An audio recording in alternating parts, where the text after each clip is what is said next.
In 2019, MT, a 41-year-old portfolio manager in Atlanta, watched the market dip and made what seemed like a smart move. He pulled out $285,000 to wait for the bottom. He never got back in at the right time. Here's the one decision that would have changed everything. And the gap isn't small. We're talking $187,000 over 30 years on a $500 monthly investment. The strategy that beats them is called dollar cost averaging. You invest the same dollar amount on the same date every single month, no matter what the market is doing. And yet this boring, automatic approach beats the smartest market timers nearly every single time. So let's talk about why. Imagine you're 28 years old with $500 a month to invest. You're not rich, but you're disciplined, and you've watched the market long enough to think you can see the patterns. A crash is coming, you can feel it. So you wait. You hold cash. You want to buy at the bottom. That feeling is the trap, and I'll show you exactly how expensive it gets. Everyone knows the rule: buy low, sell high. It's so obvious it almost feels like a joke. So why aren't more people doing it? The problem isn't the rule, it's the execution. Buying low means you have to know when low actually is. And selling high means you have to know when high actually is. Nobody rings a bell at the top or the bottom. Here's what market timing actually looks like in the real world. You're watching the S&P 500 drop 15%. Your gut says wait, it could fall another 10. So you sit in cash. Then it drops another 8%. Now you're nervous. So you wait some more. Then, without warning, it bounces 12% in a single week. You missed it. You were waiting for more confirmation. That one missed bounce is often worth years of gains. You weren't looking at a completed chart, you were looking at a live one, and in March of 2009 the headlines were screaming that the financial system was collapsing. Buying then required you to be wrong about the news and right about the math simultaneously. Almost nobody does that.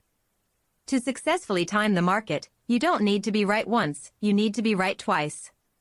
Right on the way down, meaning you actually sell before the bottom. And right on the way back up, meaning you actually buy before the recovery. Studies from Dalbar show that the average equity investor earned just 3.7% annually over 20 years ending in 2023, compared to the S&P 500's 9.8% return. The gap exists almost entirely because of bad timing decisions. The cost of being wrong twice compounds against you, not for you. Let's walk through what sitting on the sidelines actually costs. Say you delay investing for just 12 months because you think a correction is coming. That's $6,000 that never gets deployed. Over 30 years at 8% compound growth, that single delay costs you roughly $67,000 in final portfolio value. 1 year of hesitation. $67,000 gone. Now let's look at the psychology behind why this keeps happening. When markets are rising, greed kicks in and you think you should wait for a pullback. When markets are falling, fear kicks in and you think you should wait for stability. The result, you're almost always waiting. There's always a reason not to invest right now. And every month you wait is another month compound interest is not working for you. The market timers who do manage to sell near a top almost never get back in at the actual bottom. A 2020 study by J.P. Morgan Asset Management found that if you missed just the 10 best days in the S&P 500 over a 20-year period from 2002 to 2022, your annualized return dropped from 9.8% to just 5.6%. 10 days out of 7,300. That is how concentrated market returns actually are. And here's the part that makes it worse: 7 of the 10 best days occurred within 2 weeks of the 10 worst days. Meaning if you panic sold during a crash, you almost certainly missed the bounce that followed. The timers aren't missing random good days, they're missing the exact days that follow the crashes they were trying to avoid. Here's where the argument for timing completely falls apart. You only need to catch 10 of the 20 best market days over 30 years to match dollar cost averaging returns. But missing just those 10 days cuts your total return in half. And the timers miss them not because they're stupid, they miss them because they're sitting in cash, waiting for more confirmation that the bottom is in. The market doesn't wait for your comfort level. Dollar cost averaging solves this because you're already in the market every single month, which means the best days happen to you automatically. You don't need to predict them. You don't need to time them. You just need to be there when they arrive, and DCA guarantees you are. When you invest a fixed dollar amount every month, the number of shares you buy automatically adjusts with the price. When prices are high, your $500 buys fewer shares. When prices are low, your $500 buys more shares. You are mechanically forced to buy more when things are cheap and less when things are expensive, the exact opposite of what a panicking market timer does. Let's put real numbers on this. Say the S&P 500 index fund is at $100 per share in January. Your $500 buys 5 shares. In March it drops to $50. Your $500 now buys 10 shares. In June it recovers to $100. You now have 15 shares at $100, worth $1,500. Let's zoom out to a 30-year timeline and run the actual numbers. $500 a month for 30 years at 8% average annual return.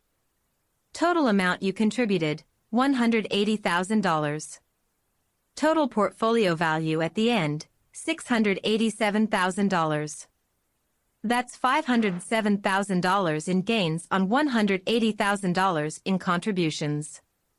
And the critical detail is this: the majority of that growth happens in the last 10 years, which is exactly when market timers tend to be wrong in the most expensive way. Now compare that to the market timer's path.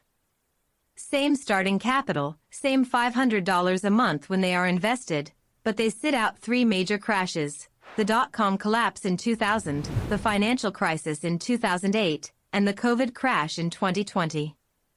Each time, they wait for confirmation. Each time, they miss part of the recovery. The consistent DCA investor ends up with $687,000. That is a $187,000 difference, the exact number from the top of this video, and it came entirely from the discipline of not trying to be clever.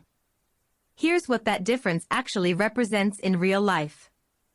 $187,000 is 3 years of retirement income at the 4% withdrawal rule.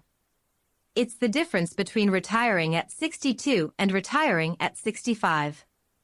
It's the price of trying to outsmart the market instead of just being in it.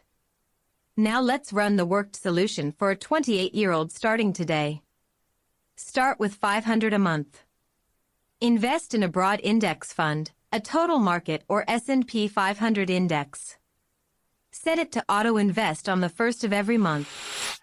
Do not change it based on news, predictions, or your gut feeling. 3 rules that protect this strategy once you start. Rule 1. Do not check your balance more than once per quarter. The more often you look, the more tempted your brain is to react. Rule 2. Turn off financial news alerts on your phone during market downturns. The news is optimized for engagement, not for your net worth. Rule 3. When a crash happens, and it will treat it as a sale, not a signal to stop. Your $500 buys more shares at lower prices. A crash is literally the best thing that can happen to a DCA investor with decades ahead. It removes the 2 hardest decisions in investing, when to buy and when to sell, by automating them. You never have to be right about market direction. You never have to predict a crash. You never have to time a bounce. Set up your automatic investment this week.